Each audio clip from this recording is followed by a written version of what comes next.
would you agree that the key issue into getting the right direction going forward is that we need to sort of have to start talking about our own failures? How to do that in the environment of present modes of communication, like mass media, social networks, which are constructed in the way sane discussions are ever more difficult to hold. Yeah. How do you see any way out? I mean, so I think it's a very interesting point. So I think that the political sort of social media environment is a very difficult one because lots of people are saying lots of nasty things. Yeah. So and the communication system is incentivizing them doing that. Yeah, exactly. Yeah. So you kind of ask yourself, who would ever become a politician? And sometimes in a crowded room, I ask people, and most of them will be successful business people. I say, would you be a politician? They all put their heads down.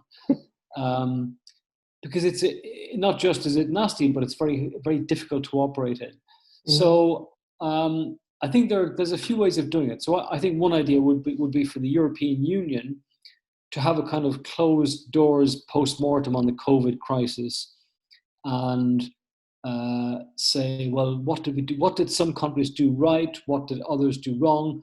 And, we're probably not going to have another big health crisis, but what can we learn from this if there's a geopolitical crisis or if we need to, so something like that, I think would be interesting. And I think it would have to be behind closed doors, because if it's in the public light, then people say different things and behave very, very differently. Mm-hmm. And it should be done in a spirit of kind of openness and etc. The second thing that I've actually begun to discover is that there are an increasing number of examples of people using social media in a constructive way.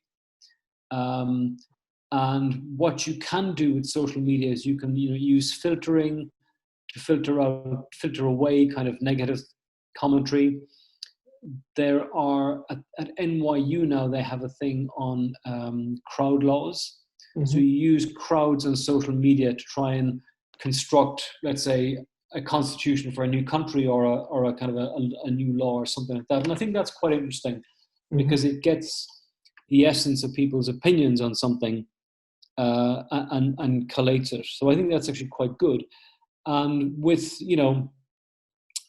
all parts of Europe, from Slovenia to Ireland in mind, all the talk at the moment on European values, I actually think that one interesting exercise to do would be to use social media to get just ordinary people's views on what are European values, mm-hmm. right? Because someone in Poland's got a very different idea of European values to someone in the west of France. Mm-hmm. But there has to be a kind of a middle ground,